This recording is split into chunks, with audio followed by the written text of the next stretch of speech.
All right, it is 3:30, so we'll get underway. Coach, if you would, with just a quick statement on the selection of the Las Vegas Bowl. And again, after he's done, we'll take questions via the hand raise on your computer. Coach, whenever you're ready. Yeah, I want to say how excited we are to get this opportunity, invitation to the Las Vegas Bowl. I know our players are excited about the opponent. Got a bunch of respect for that program. Counting on a lot of good players over there and good coaching staff.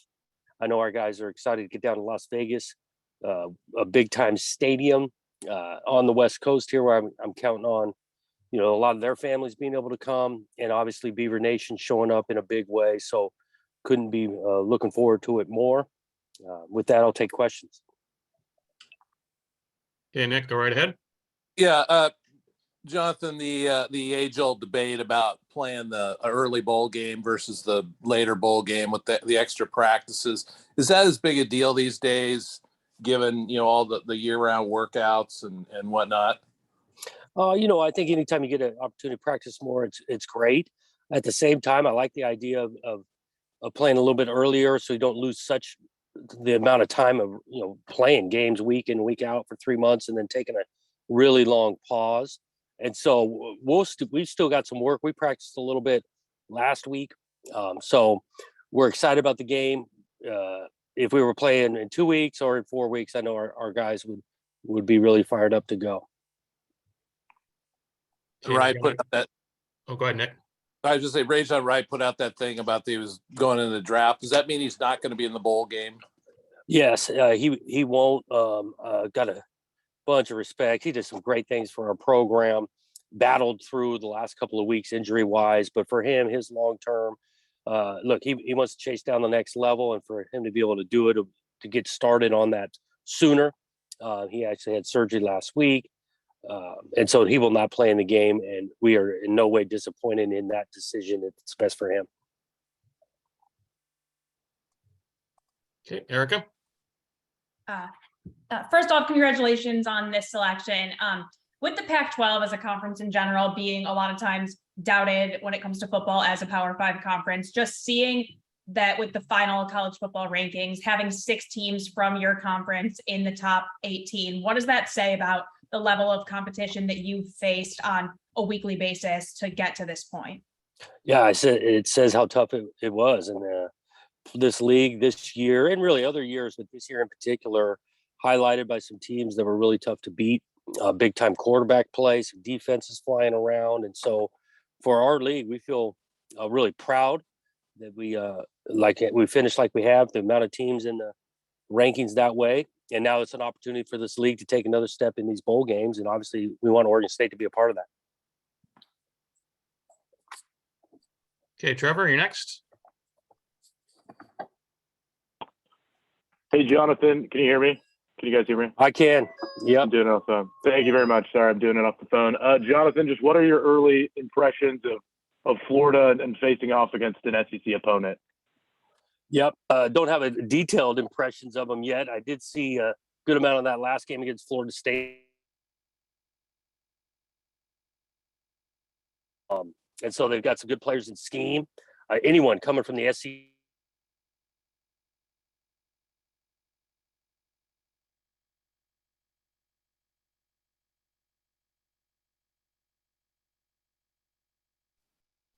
Okay, Carter. Yeah, Jonathan, last year, of course, signing day, the early signing day occurred in the lead up to your bowl game, and you had to go through that in the days prior.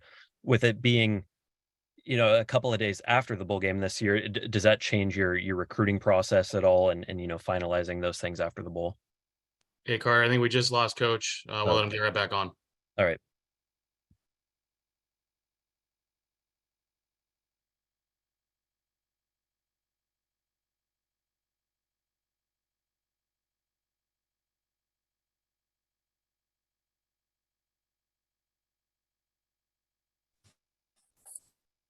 All right, Coach, we got you again. Carter, Sorry about that.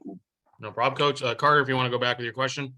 Yeah, last year, Coach, obviously, you had an early signing day and the lead up to your bowl game. And I know that, kind of changed the way you had to approach that day. But with it being after the bowl game again this year, I mean, do you have a preference on that? I guess. I mean, how do you approach the signing day now that it's in a bit of a break period for you after the game?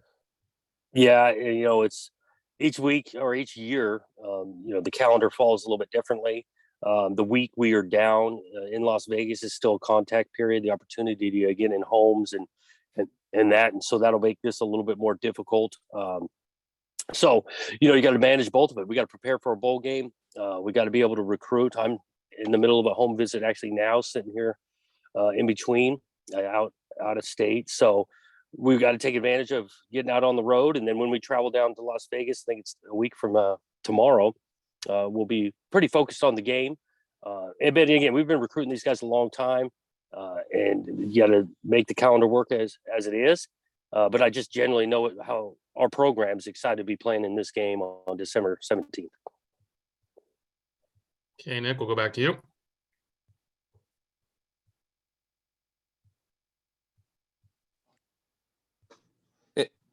Is there any update on Damian Martinez?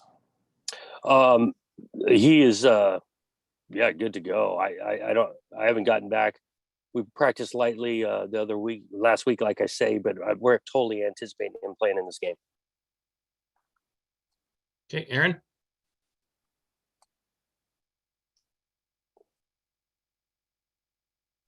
Sorry, it's been a while since I've used Zoom, but with the Vegas Bowl falling on that last recruiting weekend before signing day, do you feel like these hometown visits that you're on right now are going to be crucial for you to commit some guys 100%, knowing that you're going to be playing on the last weekend that you might be able to get some guys on campus? Yeah, we feel really good where we're at with the commitments we've gotten, getting in their homes here over this week and moving forward. That last weekend, yeah, it would have been an opportunity, but we wouldn't have had a huge weekend with the current committed class we've got. So we think it's a bonus to be playing on the national stage like that. That's only going to help recruiting. Okay, Nick, back to you. Anthony, I think you were a GA on the 2003 staff at Oregon State and Boise in 2012 when you guys had bowl games in Vegas. What is that like for players? Because it's just a bit of a different city than a lot of them that you go to. Yeah, I think it's a good experience. It really is. There's a lot to do. I remember, going to shows and having, again, I go back to the families, the accessibility of that city for people to come and experience the game with them. So I've always had a good time in those couple times down there and counting on the same here.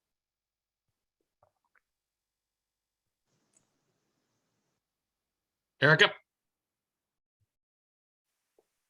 Okay. Of course, you do want to win every game on your schedule always, but given that this would be if you win this game, it would be the 10th or the third 10-win season in program history. How much more intensity does that add and desire to win this game? I think our guys are aware of that. I think that is an accomplishment to get into double digits like that. Again, we got to approach this thing the same way in regards to our preparation, focus on the details. But the opportunity to win 10 games, I think would mean a lot, not just to myself, our coaches, our players, this program in general. Okay, Aaron, back to you.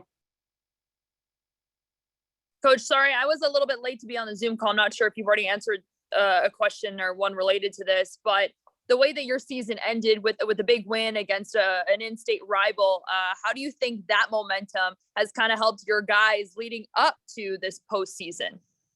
I think you win, it helps morale, momentum. These guys work really hard for the regular season, but they enjoyed that win. We've given them a deep breath or the middle of finals and all of that. But I know when we get back on that practice field here toward the end of the week, these guys are going to be excited to get back to work and feeling good about what they accomplished so far and want to finish the season off right.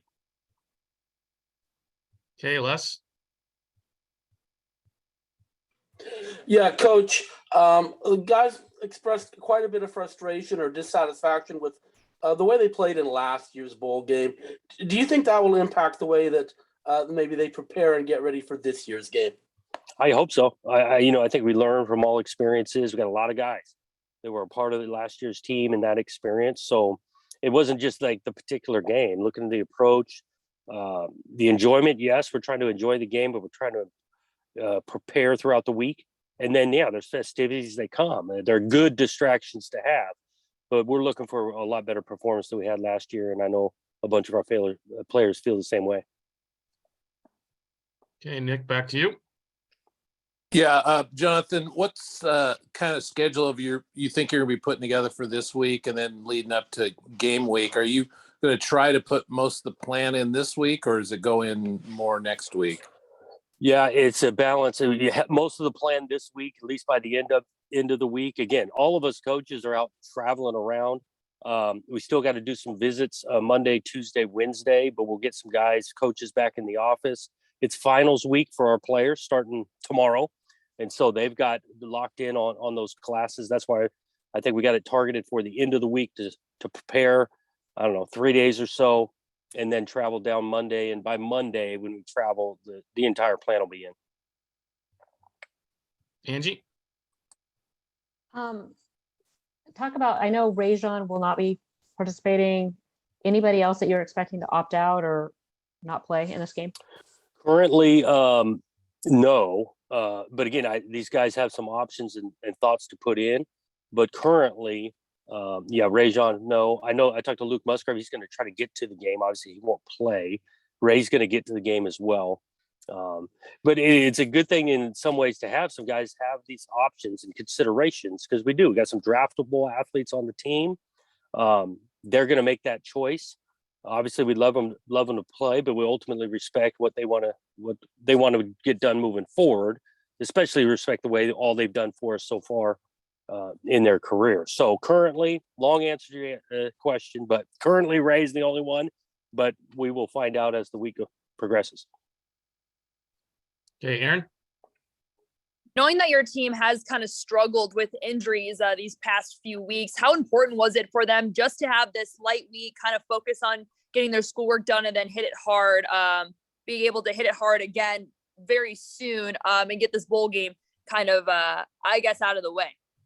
Well, yeah, there's no question. You played 12 games. You can have some bumps and bruises. And then when you can get a couple of weeks to get off your feet, get in the training room, that's going to help those things. And we're no different than any other college football program. So there's some benefit for sure to have a couple weeks to go lighter. But we're definitely going to need to ramp up if we're going to want to play well against a good team like this. Okay, Nick, back to you. Jonathan, did you have an opportunity to talk to Chance before he put his name in the portal? With Chance, talked to him a few weeks ago, and totally understand where he's at. Loved what he did for our program.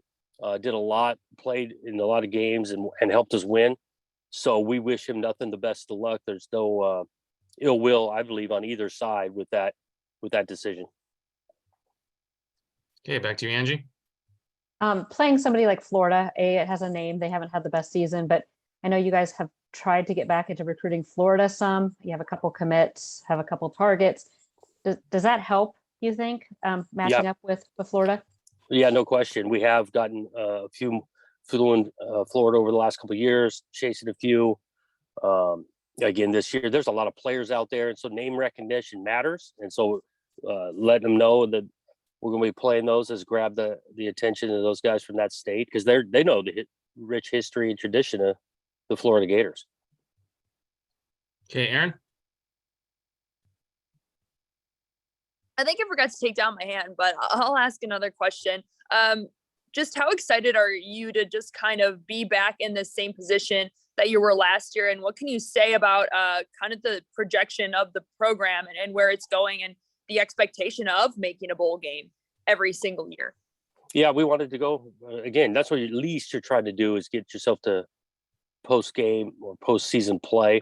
Excited to be, again, the big-time stadium, big-time opponent, a location where our fan base can travel to and get there, families as well. So, yeah, we're proud to be playing again, and the opportunity to get to 10 wins is a real thing this year, wasn't last year. So there's a lot to play for. Feel really good about the momentum of the program. Okay, Nick? Yeah, you guys don't play in an indoor stadium very often, but you did last year in the bowl game. Was there anything that was a little different for your players and something you can pick up from that experience? I think again, yeah, the experience these guys had last year, a lot of them played that way. It's cool. That's the type of games you want to play in. Big stadiums, big opponents. The experience last year, I don't think the weather or the setup. We got an indoor facility. We practice inside some, so I think it's more these guys feeling really good about playing in a big time place. Like I say, a big time opponent. Okay, Nick, go ahead. Oh, I think I've got what I need now. Good. Okay, anybody else? All right, Coach, I appreciate your time. I'll let you go. Everyone else, thank you so much. Okay, thanks, guys. Thanks. Thanks, Hank.